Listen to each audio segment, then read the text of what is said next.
It's 30,000 years ago. The temperature outside is 40 degrees below freezing. You have no house, no heater, no jacket from a store, just skin, and whatever you can figure out before the sun goes down.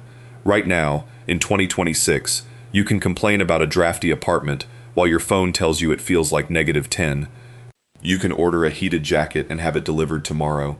A thermostat app lets you warm your whole house before you even wake up. None of that existed. For 99% of human history, winter wasn't an inconvenience, it was a test. And most animals your size, dropped into that cold with nothing, would not pass it. Here's the reframe. You didn't survive the Ice Age because your body was built for it. You survived because you built things that your body couldn't do on its own. Fire, clothing, shelter, a whole stacked system, invented piece by people who could not afford to get it wrong. Let's start with fire, because fire is older than you probably think. At Wonderwerk Cave in South Africa, archaeologist Francesco Berna found burned bone and ash layers dating back roughly 1 million years. Controlled, repeated fire use. Not a lucky spark, a habit. That's older than our species. Older than language, probably. And once you have fire, you don't just have warmth, you have a reason to sit still after dark, next to other people, instead of alone in the dark hoping nothing finds you first. Here's where it gets interesting. Fire alone doesn't get you through a Siberian winter. You need a second skin, and that second skin had to be invented. At Denisova Cave in Siberia, researchers uncovered a bone sewing needle roughly 50,000 years old. Not a rock with a hole in it. A needle, shaped for stitching. That single object tells you something huge. Somebody wasn't just draping an animal hide over their shoulders and hoping for the best. Somebody was cutting, shaping, and sewing fitted layers, the kind that actually trap heat against skin instead of just blocking wind. Now picture Sungir, in what's now Russia, about 34,000 years ago. Archaeologists there found burials wrapped in thousands of ivory beads, arranged in patterns that mirror exactly where clothing seams would run. The researcher who studied this, Olga Sofer, pieced together something remarkable. Those beads weren't just jewelry, they were sewn onto tailored garments, hoods, trousers, layered coats, an Ice Age wardrobe, stitched by firelight, 34,000 years before anyone invented the word fashion. Let that sit for a second. Somebody sat there in the freezing dark, pushing a bone needle through hide, again and again, because getting the stitching wrong wasn't a bad outfit. It was a dead family by morning.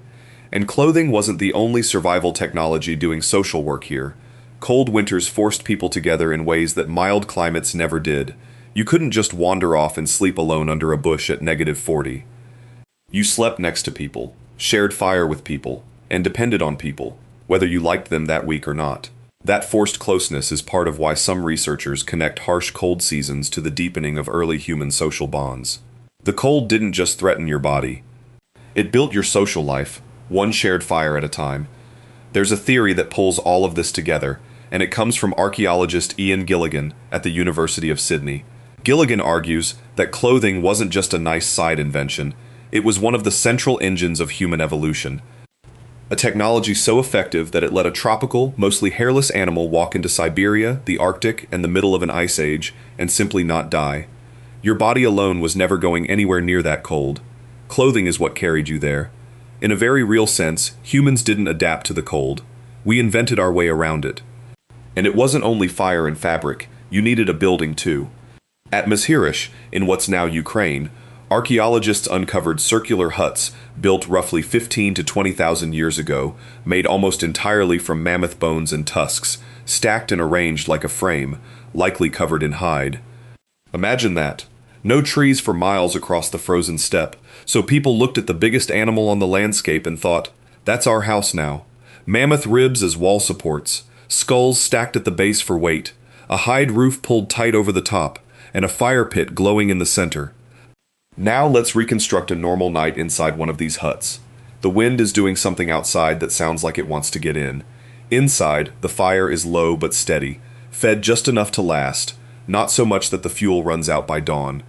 Bodies are close together, not for comfort exactly, though that's part of it too, but because shared heat is free heat, and nobody wastes free heat during an ice age. Someone is running a bone needle through hide by the light of the coals, fixing a seam that failed yesterday. A kid is asleep against an adult's side. An older member of the group is probably the one deciding how much wood, or bone, or dried dung gets burned tonight, because running out at 3 in the morning isn't a mistake you get to learn from twice. Nobody in that hut is thinking about being brave. They're thinking about whether the fire lasts until morning, and whether tomorrow's hunt goes well enough to keep it going the night after that. Here's the part nobody tells you. Cold survival wasn't just architecture and stitching. Your own body was doing quiet, involuntary work the entire time. Shivering isn't just discomfort. It's your muscles rapidly contracting to generate heat on their own. Brown fat, a special kind of fat tissue, exists specifically to burn energy and produce warmth rather than store it. You were never purely at the mercy of the weather. Your biology was already fighting alongside the fire and the furs, whether you noticed it or not. And this is where it gets genuinely surprising. Neanderthals, in a lot of ways, were built better for this than we were. Stockier frames that held heat more efficiently, wider nasal passages that warmed frigid air before it ever reached the lungs. A detail researchers like paleoanthropologist Jean-Jacques Hublin have pointed to in studies of Neanderthal cold adaptation. On paper, Neanderthals were the cold weather specialists. We were the tropical latecomers wearing borrowed mammoth hide and hoping for the best. But it gets stranger. Being built for the cold turned out not to be the deciding advantage. Technology was. Homo sapiens kept refining the clothing, the needles, the fitted layers, the shelters, generation after generation, compounding small improvements the way you'd refine any tool. Neanderthals, by most of the evidence we have, stuck closer to draped hides rather than tailored garments. Two different species, facing the same brutal winters. One leaned on biology, the other leaned on invention, and invention scales in a way that biology alone never can. Stay with me, because that's the twist worth sitting with. We didn't outlast the Ice Age by being tougher.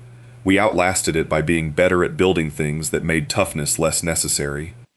It's the same reason a modern human with a decent coat and a phone in -20 degrees will outlast a physically stronger person wearing nothing but confidence.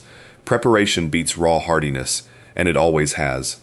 That thread runs somewhere darker too, if you follow it far enough. A woman piecing together an ivory-beaded coat by firelight 30,000 years ago, and a factory worker stitching heated jackets on an assembly line today are doing something that's barely changed in its purpose, even though everything else about their lives is unrecognizable to each other. One stitch was the difference between a child surviving the night and not. The other stitch ships out in a cardboard box with free 2-day delivery. Almost nothing carried over except the thread, and the reason for it. The honest answer is, we don't know the exact details of most of these winters. We don't know precisely how many nights it took to get a design right, or how many families didn't make it while others figured it out. What we do know is written in bone needles, ivory beads, and stacked mammoth ribs, left behind by people who had exactly one shot at getting the system right before the cold made the decision for them. So the next time your phone buzzes with a feels-like temperature warning, and you pull on a jacket without thinking twice, remember what that jacket actually is. It's not a store product. It's the current, refined descendant of a bone needle from Siberia, a beaded coat from Sungir, and a mammoth-bone hut on a frozen steppe. You are wearing 50,000 years of trial and error every single time you step outside in January. Here's a question worth sitting with. If every layer between you and the cold was invented by someone who couldn't afford to guess wrong, what modern comfort do you take for granted the most? The one you'd have absolutely no idea how to recreate from scratch. Drop your answer below. It's 30,000 years ago. The temperature outside is 40 degrees below freezing. And somehow, stitch by stitch, fire by fire, you are still here to read this sentence.